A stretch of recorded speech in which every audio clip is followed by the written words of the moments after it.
असम के पूर्व मुख्यमंत्री तथा वर्तमान केंद्रीय मंत्री सर्बानंद सोनोवाल आज सुबह धुबड़ी में भारतीय अंतर्देशीय जलमार्ग बंदरगाह पहुंचे, जहां सोनोवाल ने भारत, बांग्लादेश और भूटान के आयात निर्यात को लेकर वाणिज्यिक रिश्ते को मजबूत करने के लिए एक महत्वपूर्ण बैठक में शामिल हुए।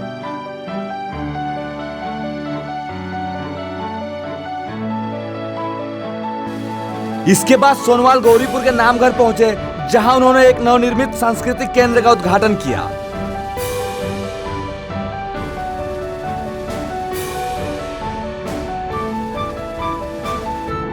आज के इस उद्घाटन समारोह में केंद्रीय मंत्री सर्बानंद सोनोवाल के अलावा गौरीपुर के कई गणमान्य व्यक्ति के साथ गुलाबगंज के पूर्व विधायक व अन्य नेता, गौरीपुर के भारतीय जनता पार्टी के अनेकों कार्यकर्ता तथा अन्य गणमान्य व्यक्ति उपस्थित रहे।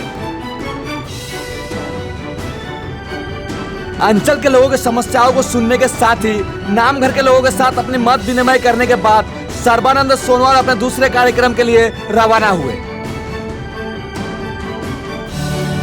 गौरीपुर से अशोक कुमार पासी की report, news 12 Assam north east.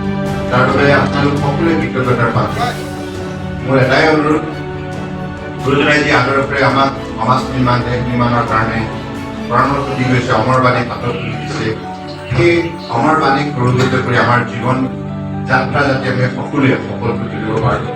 মানৱীয় অনুভূতিৰে সমাজখনক শান্তি, সমন্বয়, ভাতৃত্ববোধ, শ্ৰদ্ধা, ভক্তি জীয়াই ৰাখিব পাৰোঁ।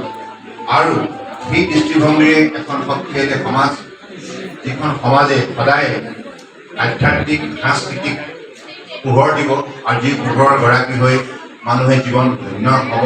গতিকে মই ভাবোঁ এইখিনি কাম আপোনালোকে সাংস্কৃতিক কেন্দ্ৰটো নিষ্ঠা ভক্তিভাৱে দায়িত্ব ল'ব আৰু গুৰুজনাৰ আদৰ্শ, গুৰুজনাৰ অমৰ বাণী পালন কৰি যদি আমি আমাৰ জীৱনটো সুন্দৰভাৱে সজাব পাৰোঁ, সমাজখন সুন্দৰ হ'ব আৰু য'ত শান্তি, সমন্বয় সদায় বৰ্তি থাকিব।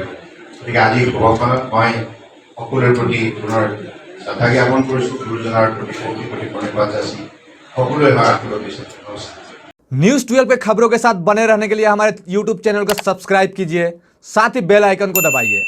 वहीं अगर आप हमारे खबर को फेसबुक पर देख रहे हैं तो हमारे पेज को फॉलो और लाइक कीजिए। धन्यवाद।